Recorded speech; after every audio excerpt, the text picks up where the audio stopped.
Welcome back. Now, COVID-19 has forced us to adapt to new ways of living, including the way that we holiday. Our reporters are on an epic road trip, right, exploring all things to do while complying with the new restrictions. Jason Thathia is driving through the Wild Coast, while Justin Ford is enjoying some time along the Garden Route. But Nqobile Madlala is at the Riverside Lodge in Aliwal North, and she joins me now actually live to give us an update. Colleague, it's good to have you there. Such scenic views right behind you, looking so relaxing. I mean, how's the trip so far? And what have you come across during your trip? Well, Tumelo, it's been an amazing time. I actually want to show you more of the Scenic View. So where we are, you can see the Orange River.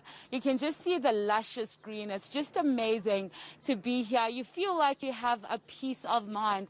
And people around here, you can see they're enjoying themselves.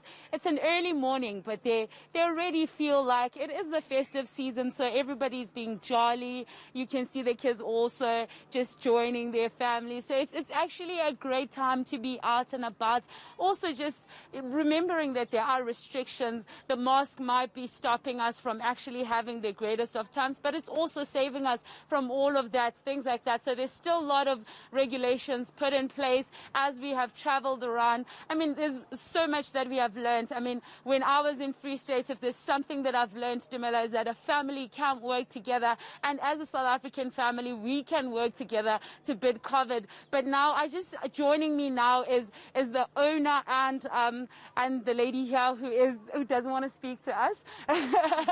So they're going to speak to us about basically how they are dealing with the COVID restrictions while dealing with the economics. Sir, please do speak to us. Well, good morning. For the sake of the interview, I'll just take this off and let it hang from my ear. Welcome to the Eastern Cape, first of all, and welcome to the Riverside Lodge. It's indeed very beautiful. Yeah, it is beautiful. And as you can see, the river is flowing. God has given us some water. To cope with COVID is a challenge, I suppose. We've got all the protocols in place, and we welcome our guests with open arms. And as you can see, it's really very beautiful here. All protocols in place. We feel very sorry for the coastal towns with beaches being closed, but the Eastern Cape is beautiful. And there's a lot for people to do, from abseiling to walks to cycling, and a whole lot of stuff that people can actually do. Yeah, now I understand that Eastern Cape had a lot of water issues, and yet we're standing here and the Orange River is looking much more like there's more water in there. Are you dealing with any shortages? For the past 2 years, we've actually had serious water shortages, especially here in Aliwal North. And it's unbelievable to think that this river can flow like this now, but then sometimes there's almost no water. And it actually stops completely. I mean, this is the biggest river in the whole of South Africa. And to imagine that this river can actually stop completely just shows us what water shortages and what a dry country we actually live in. Water is something that we should absolutely cherish. And even in our business, we've got protocols, and we've got certain things. We've got notices up in the bedrooms to explain to people how to save water. We've got washing machines that actually use less water. We encourage people to use less water. We also have showers in the bedrooms rather than baths. And yeah. And we know that people obviously come here to relax and have lots of fun, like what I'm doing. But what kind of activities do you guys offer, and what do people do here? Yeah.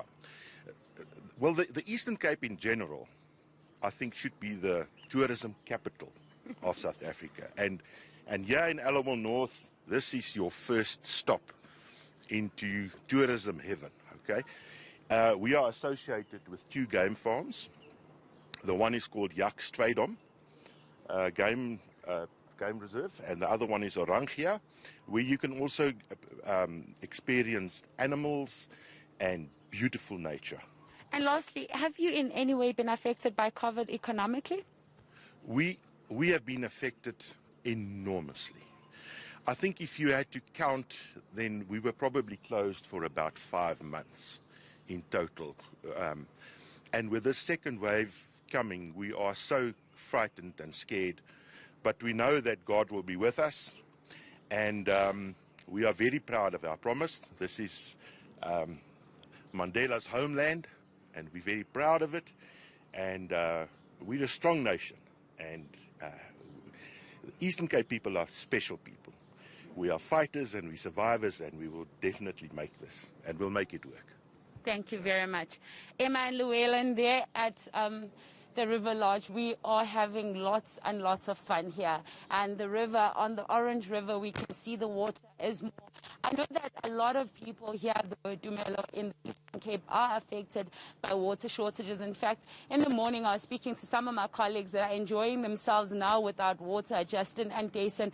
They were just complaining about the fact that they couldn't get any water, and it was very difficult for them to do the basics of things. So they had to go and buy liquids, all sort of things. But it seems like people are not deferred from this. They are saying that they are out and about, they are going to have fun. We are seeing families out and about enjoying themselves, and enjoying themselves responsibly with the mask and the sanitizers, like they were explaining, making sure that all protocols are followed. And perhaps that is what we need to do now, make sure that on the second wave, all protocols are followed and we can beat this. Yeah, indeed. We're seeing such resilience coming from the hospitality industry there, with even some having to sort of purchase their own water supplies just to cater to their clients. But thank you so much for that update, colleague. Do enjoy yourself. They will be sure to keep up to date with this road trip with William Matlala.